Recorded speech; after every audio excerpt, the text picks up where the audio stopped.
Hello again guys, narito po muli tayo upang bahagi ng isang klasikong putahe na nauuso sa mga handaan, lalo ngayon nalalapit na naman ang ating mga handaan tulad ng Pasko at Bagong Taon. Ito ang ating pork caldereta. Sa pagkakataong ito, ang gagamitin natin ng ating pork ribs caldereta. So, simulan natin ang ating mga ingredients sa pagbababad ng ating pork ribs caldereta. Narito ang ating mga ingredients. Meron tayong sibuyas at bawang, ang ating paminta. Magdidikdik tayo para sigurado maganda ang ating paminta. Meron din tayong tomato sauce o ketchup at ang ating toyo. Simulan natin.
Papansin nyo, tigkalahati lang ng ating sibuyas at bawang ang ating ginamit. Yung tigkalahati niya, gagamitin natin sa paggigisa maya-maya lang. Okay, haluin natin ang ating marination.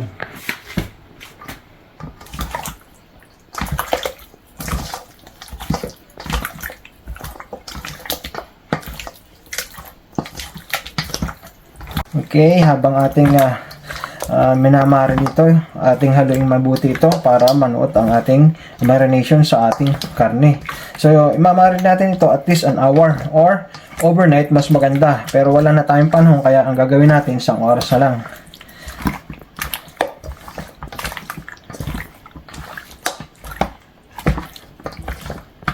Okay, chichil natin siya sa ating ref para mas manuot ang ating ingredients sa ating pork ribs. Ito.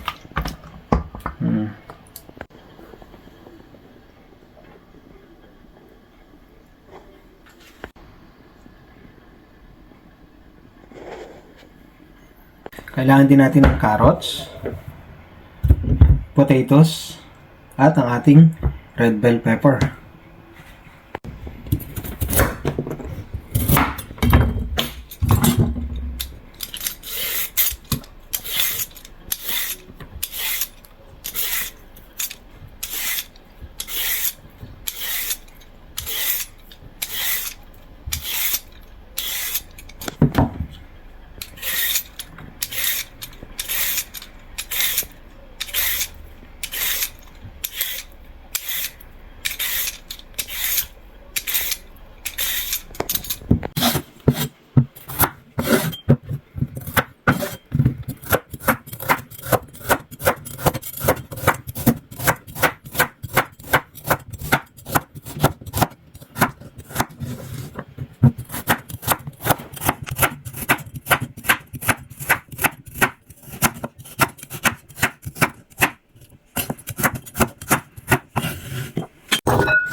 Okay, hintayin natin uminit ang ating mantika bago natin ilagay ang ating mga gulay.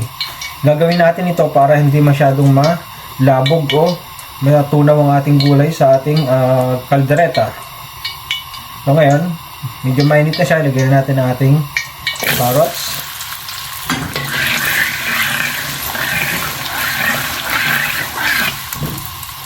Unahin natin itong dalawang ito kasi matagal to.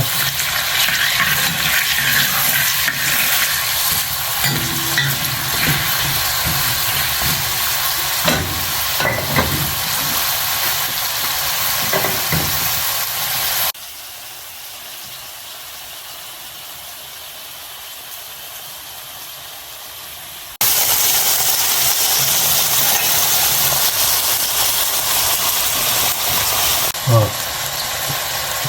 Recording. 1, 2, 1, 2.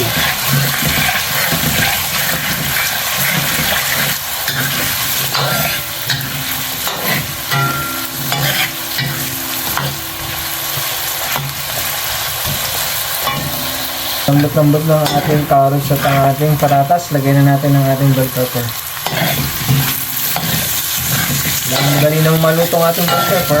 So, tapos lang natin ito at ating hahangoy na. At tayo ay magbigisa na para sa ating kaldereta.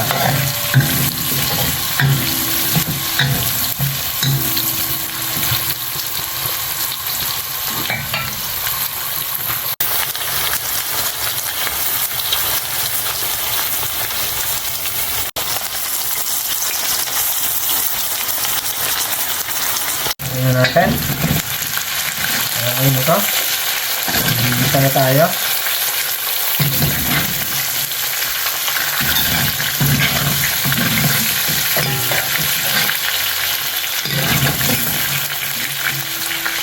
Ang ganda ng kulay ng ating mantika, oh. Buwang ng katas ng ating sinangkit kang carrots at bell pepper pati na patatas.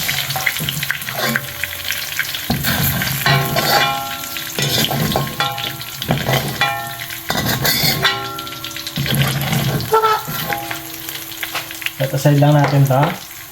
Ilaksan ulit natin ng apoy. Sa same na mantika, magigisa na tayo. Ito yung ating tira kaninang sibuyas at bawang. So, ilagay na natin.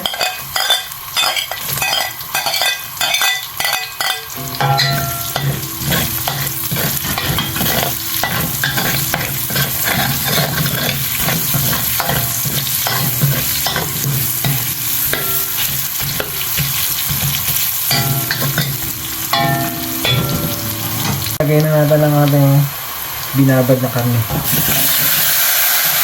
Agdan tayo dito sa ating pinagbabada ng tubig.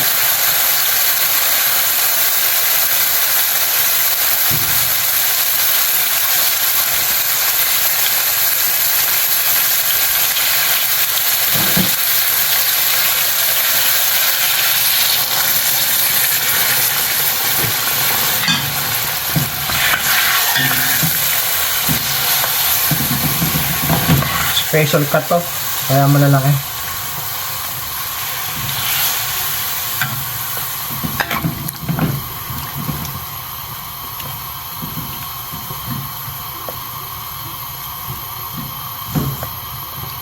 Okay, takluban natin siya para kumulo ang ating pork caldereta. Okay, tingnan natin ang ating caldereta.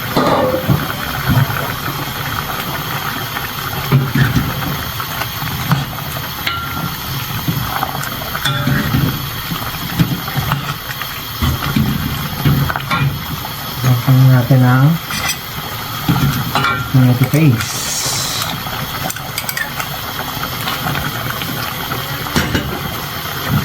Peanut butter.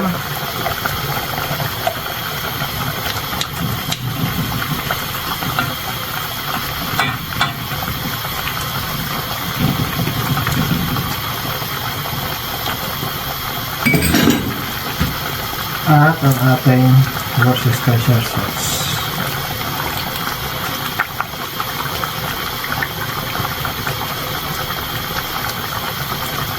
Mamaya natin lalagay yung ibang mga pampalasa.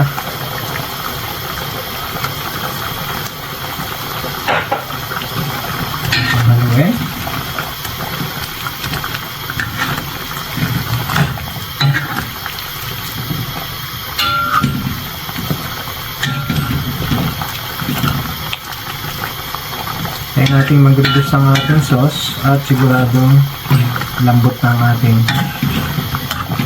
karne.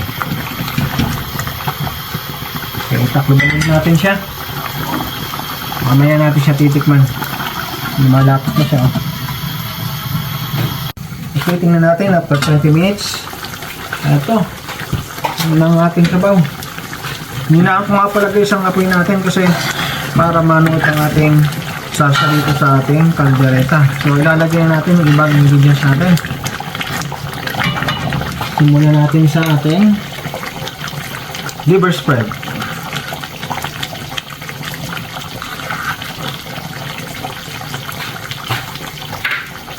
Meron din tayo dito chicken.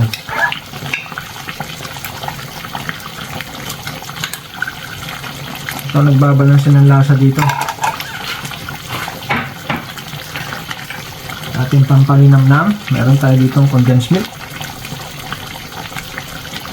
Okay.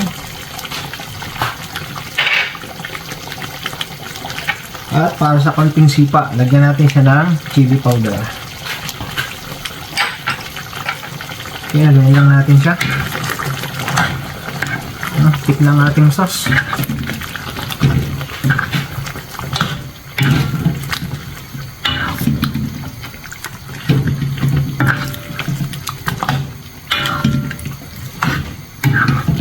Malambot na rin ng ating pork ribs. Hindi tayo naglagay ng asin dito kung mapapansin nyo kasi gawa ng ating soy sauce. Kung gusto nyo maglagay ng asin, okay lang. Pero para sa akin, hindi na kailangan. So, tingnan natin siya ngayon.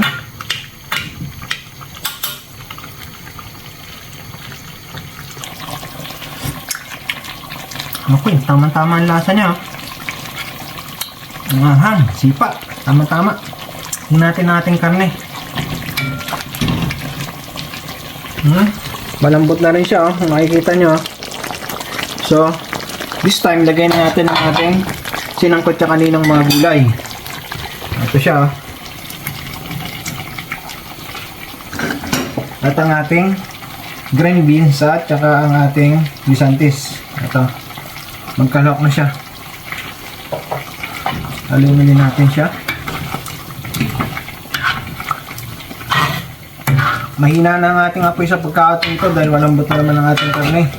Medyo bata ang ating binabiling karne. So, ang itatagal ng ating proseso ng pagluluto ay depende sa ating karne.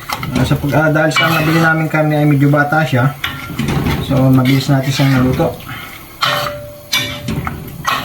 Ito. Hintay lang tayo ng mga 5 minutes. Okay na to. Lapot na.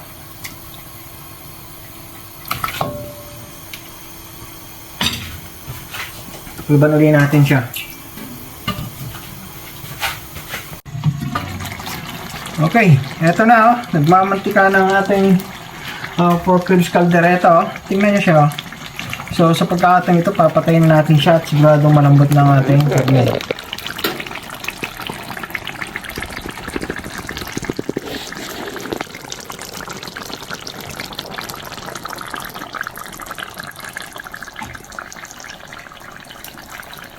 Oh, mantikado na.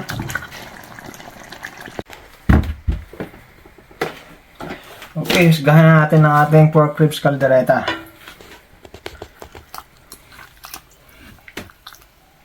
Wow. Oh. This is so delicious. This is so delicious. This is so delicious. This is so delicious. This is so delicious. This is so delicious. This is so delicious.